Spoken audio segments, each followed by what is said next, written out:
कल उन्होंने भी बूढ़े होना है, उनके साथ भी ये वक्त टाइम आएगा। लेकिन जो माँ बाप की खिदमत करेंगे ना, वो कल फल पा लेंगे।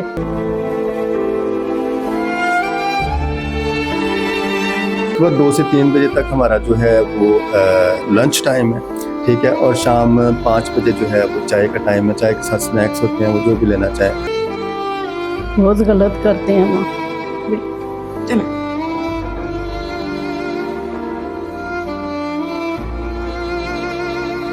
माँ बाप हमें बचपन से जो है वो पालते हैं, बड़ा करते हैं, उसके बाद बच्चे जो हैं उनको यहाँ पे छोड़ जाते हैं। आपको नहीं लगता ये बहुत ज्यादती है?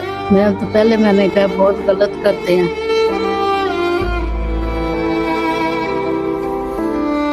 आपके बच्चे नहीं हैं? नहीं।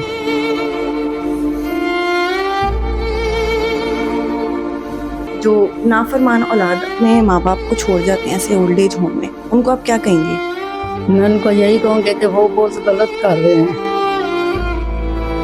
इनसे डेली इनकी ख्वाहिशात पूछी जाती हैं कि खाने में क्या पसंद है। अब तो खैर इनके साथ रहते रहते इतना अरसा हो गया है, टाइम गुजर गया है कि हमें खुद पता है कि इनकी पसंद नापसंद हम खुद समझ गए हैं। अस्सलाम वालेकुम, आप देख रहे हैं टीवी टुडे और मैं हूं आपकी मेजबान जुहा राशिद। नाजरीन, ईद उल फितर की खुशियां जारी हैं। आज ईद का रोजा है और सब लोग अपने घर वालों के साथ ईद मना रहे हैं, मीठे पकवान खा रहे हैं, घर में मुख्तलिफ चीजें बन रही हैं। ईद का समा ही ऐसा होता है अपने घर वालों के साथ मनाने का। इसको बहुत मजा आता है जब हमारे वालिद, हमारी वालदा हमें ईद देते हैं और बच्चे अपने माँ बाप से मिलते हैं। लेकिन ईद का एक ऐसा दिन जो बहुत स्पेशल दिन होता है, और ये दिन ओल्ड एज होम में कैसे गुजारा जाता है। वो बुजुर्ग, वो वालिदैन जिन्होंने सारी जिंदगी अपने बच्चों के साथ ईद मनाई, लेकिन अब वो बच्चों के बगैर कैसे ईद मनाते हैं, ये आपको हम दिखाते हैं आज ईद के दिन कि वो अपनी ईद कैसे मना रहे हैं। तो चले मेरे साथ आपको मिलवाते हैं बुजुर्ग लोगों से और उनसे जानते हैं कि उनकी ईद कैसी गुजरी है। अस्सलाम वालेकुम। वालेकुम सलाम। ईद मुबारक। आपको भी बहुत बहुत ईद मुबारक हो। आपके घर वालों को भी ईद बहुत मुबारक हो। बहुत शुक्रिया। आप सबसे पहले मुझे अपना नाम बताएं, आपका क्या नाम है? मेरा नाम इशरत है, मेरे मियाँ का नाम जफर था। जफर था। इशरत जफर। इशरत जफर। मुझे बताएं कि ईद का दिन कैसा गुजर रहा है? बहुत अच्छा गुजर है। आप लग भी बड़ी प्यारी रही हैं, आपने इतनी प्यारी चूड़ियां भी पहनी हुई हैं। शुक्रिया आपका। अच्छा, यहाँ पर आपको क्या क्या सहूलत है और यहाँ पर कैसे आप आई? यहाँ पर हर चीज की सहूलत है, खाना अच्छा मिलता है और लड़कियां बहुत खिदमत करती हैं, कपड़े इस्त्री करके देती हैं, फिर उन्हें नहलाना धुलाना सब का हर तरह का ख्याल रखती हैं। सब तरह का, ये नहीं है कि एक को छोड़ कर जो कि सब के मरीजों के साथ हर तरह का ख्याल करती हैं वो। अच्छा, मुझे बताएं कि यहाँ पर आप आई कैसे हैं और कब आई थी? मैं पिछली गर्मियों में आई थी। मुझे ना मेरे मियाँ फोत हो गए थे, मैं ना मेरा भांजा लेके आया था, जब मुझे अटैक हुआ फालिज का, इस तरह मैं उस वक्त आई थी यहाँ पे। तो आपके बच्चे नहीं हैं? नहीं।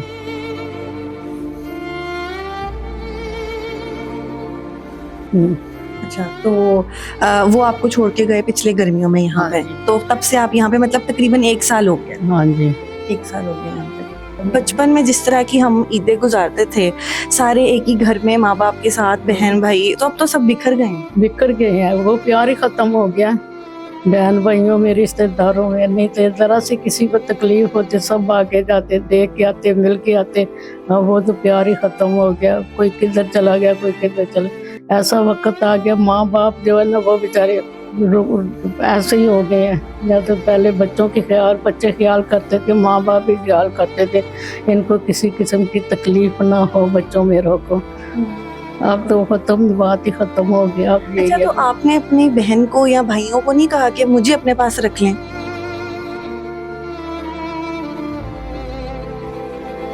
नहीं, मैंने तो नहीं कहा, तो मैं झूठ बोलूं, मैंने नहीं कहा। लेकिन उसने, उसके पास मैं रहती गई थी, उसकी बीवी जो थी मेरी सहेली थी, मेरी खाला का दामाद था, वो यहाँ पे लेंसों का काम करता, मौसम नाम उसका। वो ले कहता आंटी मैं आपको ना उधर खाला छोड़ के आऊँगा, यहाँ आपकी खिदमत होगी, हर तरह का ख्याल रखेंगे। मुझे ये बताएं कि वो बच्चे या वो जो नाफरमान औलाद अपने माँ बाप को छोड़ जाते हैं ऐसे ओल्ड एज होम में, उनको आप क्या कहेंगे? मैं उनको यही कहूँगी कि वो बहुत गलत कर रहे हैं, बहुत गलत करते हैं। कल उन्होंने भी बूढ़े होना है, उनके साथ भी ये वक्त टाइम आएगा, लेकिन जो माँ बाप की खिदमत करेंगे ना वो कल फल पा लेंगे। अगर नहीं करेंगे तो अल्लाह तो देख रहा है ना, अल्लाह देख रहा है कि ये इनके साथ क्या हो रहा है।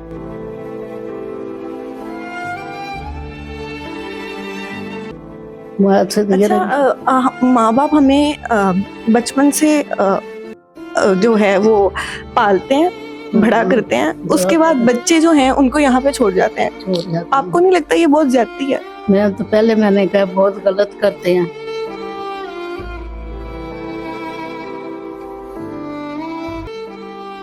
बहुत गलत करते हैं माँ। चले मैं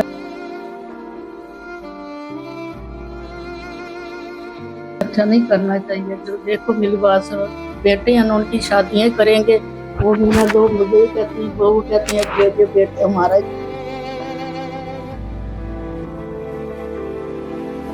सब कुछ है, माँ बाप का नहीं है हमारे। फिर वो से पालते हैं, जवान भी करते हैं, फिर बच्चों की कमाई है, वो जब बीवी आ जाती है उनकी वो बिल्कुल कहते ये कि नजर ही ना आए, बिल्कुल पास ना आए हमारे। अस्सलाम वालेकुम सदफ, कैसी हैं आप? वालेकुम सलाम, मैं बिल्कुल ठीक हूँ। मुझे ये बताएं कि ये कितने अरसे से है और यहाँ पर जो आते हैं रेजिडेंट्स वो कितने साल पुराने हैं? अच्छा, 2019 से स्पिरिट सीनियर्स होम जो है यहाँ पे वजीर है, और तब से ही रेजिडेंट्स हमारे फर्स्ट ईयर में मतलब काफ़ी आ गए थे। अच्छा, यहाँ पर जो रेजिडेंट्स आते हैं उनकी कैसे केयर की जाती है, उनकी ख्वाहिशात कैसे पूरी की जाती हैं, उनको घर वाला माहौल दिया जाता है या नहीं? स्पेशली हमारी कोशिश यही है और विजन यही रख के मतलब यहाँ पे हमने इसको बनाया था कि घर जैसा माहौल दिया जाएगा। वो पेरेंट्स जो मतलब कि इस तरह इस उम्र में आके और लावारिस हो जाते हैं, जिनको अपना कोई पूछने वाला, कोई बच्चे पूछने वाले नहीं रहते, तो उनको एक घर जैसा एक ऐसा प्लेटफॉर्म दिया जाए जिसपे वो एक कंफर्ट ज़िंदगी गुजार सकें, अपनी मर्ज़ी की ज़िंदगी गुजार सकें। हम इनको बिल्कुल घर जैसा माहौल देते हैं और चाहते हैं कि इनसे डेली इनकी ख्वाहिशात पूछी जाती हैं कि खाने में क्या पसंद है। अब तो खैर इनके साथ रहते रहते इतना अरसा हो गया है, टाइम गुजर गया है कि हमें खुद पता है कि इनकी पसंद नापसंद हम खुद समझ गए हैं। और इनसे मतलब हमने मेडिकल प्रोफेशनल लोग भी रखे हैं इनके लिए, ताकि मेडिकल पॉइंट ऑफ व्यू से भी अगर इनको कोई मसला पेश आता है तो वो भी हम इनका यहाँ पे डील कर सकें। तो यहाँ पर जो मौजूद हैं बुजुर्ग, वो अपने घर वालों को तो याद करते होंगे, कोई मिलने आता है? जी जी, ऑब्वियसली जाहिर बात है, जिनसे उनका रिश्ता है बंदा उनको भूल तो नहीं सकता, तो उनको याद तो करते हैं। और काफ़ी मतलब फैमिलीज़ हैं जो आती हैं विज़िट करने, लेकिन कुछ ऐसी हैं जो कि जिनके दिल बहुत सख्त हैं और वो नहीं आते विज़िट करने। यहाँ पर जब लाए जाते हैं उस वक्त उनकी क्या कैफियत होती है, और जो लोग छोड़ के जा रहे होते हैं क्या उनके दिल में कोई एहसास नहीं पैदा हो रहा होता? जब देखें अपना घर छोड़ के ना किसी भी दूसरे घर में जाना, तो एक मतलब मैं कहती हूँ कि जब हम भी अपना घर छोड़ के कहीं पे जाते हैं ना, तो बड़ी एक दिल पे पत्थर रख के ही बंदा जाता है। और कदर करनी चाहिए, हर बच्चे को अपने पेरेंट की कदर करनी चाहिए। हाँ, ऐसे वालिदैन जिनके जनरल इश्यूज़ हैं, जिनके मतलब हैं, उनके लिए ये ओल्ड होम बनाए गए हैं ताकि उनको एक ऐसा शेल्टर होम मुहैया किया जाए जो कि अगर कंफर्ट नहीं है वो इस मतलब बाकी जगह पर रहने के लिए, तो यहाँ पे एक कंफर्टेबल जो है प्लेस उनको मुहैया की जाए जहाँ पे वो आरामदार ज़िंदगी गुजार सके, घर जैसा माहौल दिया जाए जिसमें उनकी तमाम निगहदाश्त जो है वो की जाए। लेकिन ऐसे बच्चे जिनको जो कि हैं और सपोर्ट भी कर सकते हैं, उनको तो मतलब उनके लिए ये मेरा मैसेज भी है कि उन्हें अपने पेरेंट्स की कदर करनी चाहिए। बहुत शुक्रिया, थैंक यू। अस्सलाम वालेकुम सर। जी वालेकुम सलाम। सर मुझे ये बताएं कि आज ईद का रोज़ा है, तो यहाँ पर हम तो अपने घर वालों के साथ ईद मनाते हैं, तो यहाँ पर जो ओल्ड एज होम में लोग मौजूद हैं वो कैसे ईद मनाते हैं? यहाँ पे जो ओल्ड एज होम में लोग हैं उनकी तो हमारी फैमिली है, हमारी रिस्पॉन्सिबिलिटी है, तो हम एज ए फैमिली ही मिलके यहाँ पे सर्व करते हैं, और हमारी फैमिलीज भी सारी यहाँ पे आ जाती हैं और हम सब मिलके जो है वो ईद सेलिब्रेट करते हैं और एक दूसरे की जो है वो खुशी में शामिल होते हैं। हम इनको ये फील नहीं होने देते कि जी आप अकेले हैं या आपका कोई नहीं है, ठीक है। हम इनके हैं, ये हमारे हैं, हम एज ए पेरेंट्स इनको सर्व करते हैं और कोशिश करते हैं कि इनको किसी किस्म की कोई ऐसी फील ना आए कि जी हम इस दिन पे अकेले मौजूद हैं। और हमारी यही कोशिश रहती है कि हम इनको हमेशा, और हम कोशिश ये भी करते हैं कि इनको थोड़ा बाहर भी लेके जाएं, ठीक है, थोड़ा सा आउटिंग भी इनकी हो जाए, फिर इनके साथ सेलिब्रेशंस करते हैं, ठीक है। अभी भी थोड़ी देर में यहाँ पे सारी सेलिब्रेशंस शुरू होंगी, सारे स्टाफ के साथ सेलिब्रेशंस होंगी और ताकि घर वाला माहौल भी घर वाला माहौल ही यहाँ पे देते हैं। इनकी केयर के हवाले से जस्ट सिर्फ हम इनकी केयर नहीं कर रहे, हम इनकी फैमिली हैं, ये हमारी फैमिली हैं और हम उसी तरह इनकी खिदमत करते हैं। खाने का शेड्यूल क्या है, दवाइयों का साथ? मैं बताता हूँ। खाने का शेड्यूल इनका ये है कि सुबह 8 से 9 बजे तक इनका नाश्ता होता है और दोपहर 12 बजे इनका ब्रंच टाइम है। ब्रंच में कभी कस्टर्ड होता है, कभी साबूदाना, कभी दलिया, कभी फ्रूट, इस तरह की चीज़ें होती हैं। फिर उसके बाद 2 से 3 बजे तक हमारा जो है वो लंच टाइम है, ठीक है। और शाम 5 बजे जो है वो चाय का टाइम है। चाय के साथ स्नैक्स होते हैं, वो जो भी लेना चाहे, इनकी अपनी विश होती है। कोई बिस्किट लेना चाहता है, कोई रस लेना चाहता है, कोई ब्रेड लेना चाहता है, जो इनका अच्छा लगता है। और फिर 8 से 9 बजे तक जो है वो इनका खाने का टाइम है। इस तरह हमने थोड़ा सा डिवाइड किया हुआ है, क्योंकि इस एज में आके आप एक ही दफ़ा पेट भर के खाना नहीं खा सकते।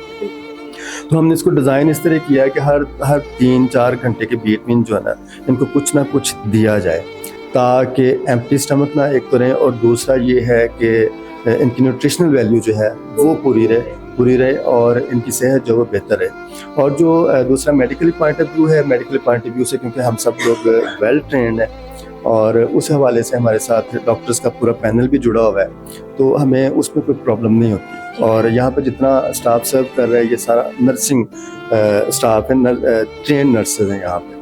उनके वाइटल्स मैनेज करते हैं, उनकी मेडिसिन मैनेज करते हैं, उनकी डेली की एक्टिविटीज़ मैनेज करते हैं, उनकी हाइजीन का ख्याल रखते हैं। इसी वजह से ये है कि हम बड़े कामयाबी से इनकी सेहत का भी ख्याल रख रहे होते हैं और इनकी दूसरी जो रहाइश का भी ख्याल रख रहे होते हैं। सर लास्ट में मुझे ये बताइएगा कि वो बच्चे जो अपने वालिदैन को ऐसे छोड़ जाते हैं ओल्ड एज होम में, तो उनको आप क्या कहेंगे? क्योंकि वालिदैन ने सारी ज़िंदगी आपको अगर अपने पास रखा है तो आपका भी फ़र्ज़ है इस एज में उन्हें अपने पास रखना। ये देखें, ये ना क्योंकि मैं एदी फाउंडेशन में भी सर्व करके आया हूँ और यहाँ पे हमारा अपना भी ओल्ड एज होम है, तो ये एक अलमिया हमारी सोसाइटी में अब क्रिएट होता जा रहा है कि बच्चों को बूढ़े माँ बाप की बर्दाश्त नहीं है। एक शख्स है जो पूरी ज़िंदगी जिसने खुद इंडिपेंडेंट ज़िंदगी बसर की है, और जब वो डिपेंडेंट होना शुरू करता है तो वो उसके लिए उस चीज़ को कबूल करना बड़ा मुश्किल होता है।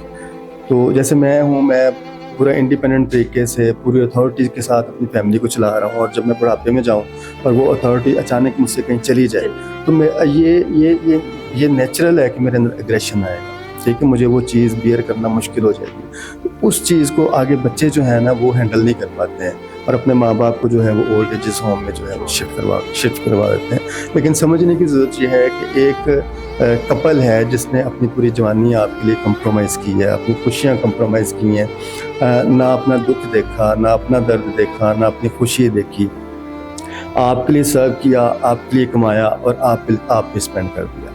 और फिर आखिर में आके जब उनको ज़रूरत पड़ती है तो उनके साथ ये हो, तो फिर उसमें बहुत ज़्यादा, अगर आप पाकिस्तानी पूरी कम्युनिटी को देखें तो इनमें जो हमारी जो मेंटल इलनेस है उसका रेट बहुत ज़्यादा बढ़ रहा है, और उसकी वजह यही है कि हम मुनासिब तौर पर एक दूसरे की केयर नहीं कर पा रहे हैं।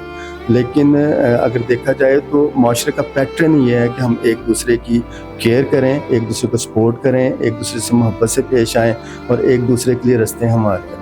लेकिन अनफॉर्चुनेटली हमारी ना सोसाइटी डीप पैटर्न हुई है इस वक्त, जिसकी वजह से ऐसे ओल्ड एजेस होम जो हैं वो वजूद में आ रहे हैं और लोग वहाँ पे बढ़ती जा रही है क्योंकि बच्चों की आप कह लें कि बर्दाश्त का लेवल जो है ना वो दिन ब दिन कम होता जा रहा है। ये अलार्मिंग है। हमारा UMT के साथ कोलैबोरेशन है। उनके बच्चे जब यहाँ पे आते हैं इंटर्नशिप के लिए, हम उनको ज़रूर सिखाते हैं कि आपने अपने पेरेंट्स को कैसे डील करना है बुढ़ापे में, क्योंकि बुढ़ापे में आके बहुत सारे मसाइल ऐसे शुरू हो जाते हैं जिनसे नौजवान नस्ल जो है ना वो भागना चाहती है। लेकिन वही वक्त होता है जब आप अपने वालिदैन को डील करना है और उनकी केयर करनी है और उनका प्यार समेटना है। अब यहाँ पे 2 सिनेरियो, एक तो वो खुद खिदमत करके तो माँ बाप की तमाम बरकत हासिल कर लें, या वो उनको ओल्ड एज होम में छोड़ दें और यहाँ पे जो स्टाफ सर्व कर रहा है उनके हिस्से की ब्लेसिंग वो ले लें। एक्चुअली यही है कि वो अपनी ब्लेसिंग से हाथ धोते हैं जब वो इस तरह का कोई अमल करते हैं। कैसी हैं आप? ठीक हूँ, मैं ठीक हूँ। अच्छा, आज ईद का दिन है, मुझे बताएं कि कैसा लग रहा है और मज़ा आ रहा है कि नहीं आ रहा? बहुत अच्छा लग रहा है। क्या किया आज आपने? आज करना क्या है कभी लेट गए, कभी उठ के बैठ के, बस थक जाते हैं तो लेट जाते हैं। अच्छा, आप बहुत प्यारी लग रही हैं। अच्छा जी, थैंक यू, थैंक यू। मुझे ये बताएं कि आप यहाँ पे, आपको कैसा लग रहा है? ये लोग कैसी आपकी खिदमत करते हैं? अच्छा लग रहा है, अच्छा लग रहा है। कोई किसी चीज की जरूरत होती तो मैं फौरन, उसने मुझे कहा उस्मान ने कि जो आंटी जो मसला मसाइल हो मुझे बताना। अब सारा मसला मसाइल हल हो गया। घर जैसा लगता है यहाँ पे? हाँ, घर जैसा लगता है यहाँ पे? घर जैसा लगता, घर जैसा। खुदावंद की मेहरबानी। जी नाज़रीन, ईद का दिन है और हर तरफ खुशियों का समा है, लेकिन ओल्ड एज होम में भी हर एक आंख नम है और हर एक शख्स जो है यहाँ पर मौजूद है वो अपने घर वालों को याद कर रहा है। अपनी जो ईद पहले वो गुजारते थे वो ईद याद कर रहे हैं। ऑल्दो ये कल्चर जो है ये तो वेस्टर्न कल्चर है जहाँ पर ओल्ड एज होम में अपने बच्चे जो हैं वालिदैन को छोड़ देते हैं, लेकिन ये कल्चर पाकिस्तान में भी बहुत ज़्यादा प्रमोट हो रहा है और बच्चे जो हैं वो अपने वालिदैन की बातें बर्दाश्त नहीं करते, वालिदैन का अच्छा बुरा कहना बर्दाश्त नहीं करते और उन्हें ओल्ड एज होम छोड़ जाते हैं। खुदारा इस चीज़ को ख़त्म करें।